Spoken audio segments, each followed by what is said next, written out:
Hi guys, welcome to Still Single, helping single Christian women find contentment, joy and hope in their single season. So this video is a bit different. So once again, I'm reading from my phone.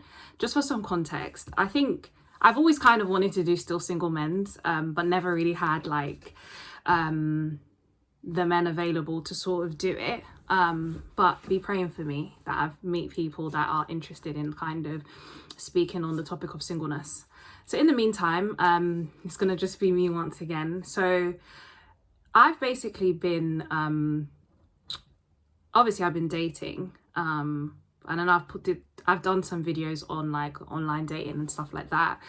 And I feel like I'm not here to kind of judge men or like, sort of say that all men do this, but these are some of the things I've noticed, and I feel like maybe you guys don't know you do these things. So maybe like this video will be a way of sort of helping you and seeing maybe like if you're not getting the responses you're sort of expecting in your dating and relationships. I'm hoping this video will be of help to you. And of course the same can apply to women as well in terms of us looking for a relationship or marriage.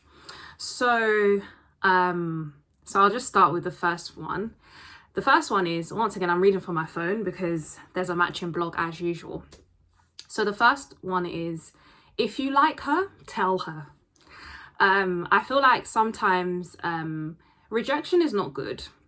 Like no one feels nice being rejected, but I've always like dated people, and I'm never, not even dated, but you're like kind of interacting with someone regularly. They're calling you, you're calling them, for example. And then you don't really know if they like you. So if you like the girl, tell her. So at least she knows. And then if she says no, or she's not interested in you, then at least you know. And then she's not guessing and no one's playing any guessing games. Yeah, let me just read from here. Yeah. I think I was talking to this guy once, and he would call me regularly, message me regularly. But the thing is, I don't know if you like me, because I could be a friend to you, I don't know. So then obviously in the end I was just like, it fizzled out because I'm not gonna know. And it's not really my job as a woman to be like, oh, I like you and stuff, because I feel like women shouldn't pursue men. I believe in like expressing interest and showing you're interested, but I just don't believe that women should pursue men. So you should tell her. And I think we're still single, yeah, which is quite funny, is I often get like some guys will just like 20 of my pictures on Instagram on like Still Single, and then I'm like, what are you doing? If you're interested, put it in the DMs, then we can see if we're a match. But if you like 20 of my pictures, I'm going to ignore you, because I'm just like, what are you trying to say? I'm not going to be like, oh, you know, what am I going to say to you? So I think that's something that I think a lot of guys need to do. Tell her you like her. Like, what's the worst that could happen? She says she's not interested. Like, hopefully she's mature enough to be like, oh, I'm not interested, blah, blah, blah. And then everything goes hunky-dory.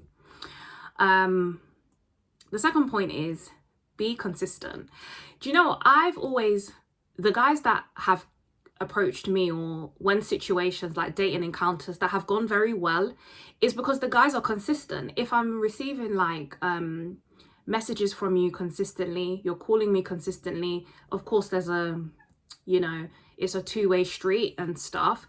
If I'm receiving that regular engagement and regular communication, interesting communication as well, then of course I'm going to be like more interested in you. But if I'm hearing from you, I don't know, like very inconsistently, then why would I think you're interested in me? Why would I think that? So yeah, and then I'll give an example. I was once talking to this guy, and he talked to me every few months. And then one day, the last time he messaged me out of the blue, I gave him a very lackluster response, and he could tell from my vibe that I wasn't interested anymore. Well, I wasn't interested in what he had to say, because he was inconsistent. So I have to take what you're presenting to me. I can't take inconsistency and be like, this person's interested in me. It would be silly of me. So I think that's another thing. Consistency is very, very helpful when you're dating someone. Honesty is the best policy. Yes, it is. I feel like sometimes, yeah, people don't want to hurt people's feelings. People don't know how to communicate well and deal with healthy confrontation. Sometimes, yeah, like some people, yeah, if you're upset about something, if you're no longer interested or anything else, tell that person. Because at the end of the day, you've sat them down, you've had a conversation with them, and they know what is going on. I dated someone once and I didn't like something that they used to do, and I never told them, and I let it get to the point of frustration, and that was wrong. So as for guys as well, if you are dating someone and you don't like the fact that the girl does this, or she says this, or she acts like this, tell her. If you're no longer interested in her, you've been meeting up with her, whatever, you don't like her anymore, tell her. Tell her if you're not interested. Tell her if there's something that she's doing that you don't like, so we can clear the air, go our separate ways if necessary, and take it from there. I feel like sometimes the silent treatment, games, ghosting, it's just not needed. Like, why do we do it? What's the point? Let's be mature. Let's have conversations and go our separate ways normally. I was dating this guy once, and if there was something I didn't like, if there's something that he didn't like that I did, instead of him to say to me, oh, I told you did XYZ, he would just do something rebellious, and I'll be like, okay. And then later on it will come out that he did XYZ because I did XYZ, if that makes sense. And then if there were times where he was upset, you won't hear from him. And then I'd have to, I would have to coax the answer out of him, coax the truth out of him. Why can't you just tell me? What am I going to do to you? So yeah, if you have any issues, honesty is the best policy. And then the fourth point is pursue with intention. Do you know what, guys? Like, a lot of girls want to be married in the Christian world. I'm sure this is not new. Maybe there's a few that don't, but majority, I would say, it's a strong maybe 80%, maybe even 90%. So if you're dating someone and you don't necessarily, of course you're getting to know people, you're not going to know straight away if you want to marry someone, that is fine. But if you're dating someone and you have no intention of marrying them, don't date them. If you have no intention of getting married, don't date them. Just don't. Because I feel like a lot of times you have situations where people are dating people and they're like, oh, I'm not sure I want to be married. Don't waste people's time. Pursue with intentionality. I feel like if you don't know what you want in dating, then I don't think you should be dating. And I watched this video from the Porch. I'm going to put it in the link in the description.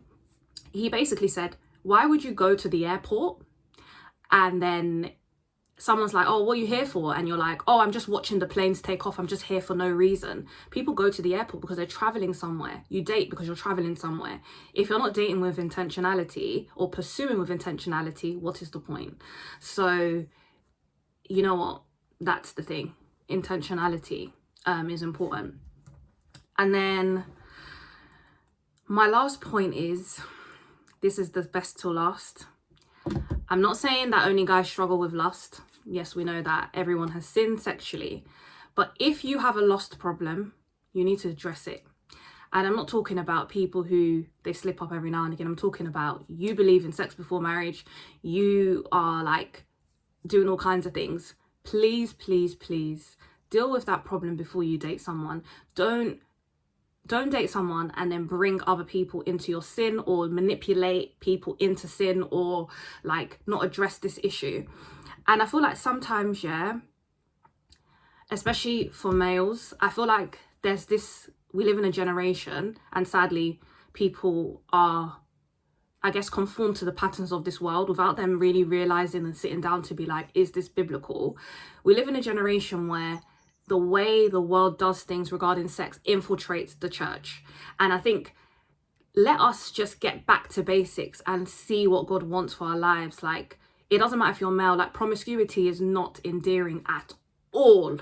Don't let the world lie to you and deceive you, because that's not God's intention for you. It's not God's intention. So I think before you date, I feel like carefully work on that problem so that you can be the best person that you can for that girlfriend or that wife, rather than, letting that deceive you. I feel like lust is deceiving our generation, and it's important that we are trying to address it, because Jesus wants you to be free. He doesn't want you to be a slave to any type of sin. So yeah, those are my top tips, my top 5 tips. And yeah, let me know, guys, if you have any other dating advice, or if there's things that us women do that you guys don't like. So yeah, I'm not one to usually do videos on dating, but I just felt like it was necessary. I felt like maybe some of you guys don't know you do this, because I'll be having conversation with my friends and I'll be like, you know, he said this, do you know he hasn't done this, and stuff like that. So maybe you guys don't know. So I just felt like doing this video, and if you liked it, obviously like it, share it with your friends and what have you. But yeah, take care. Bye.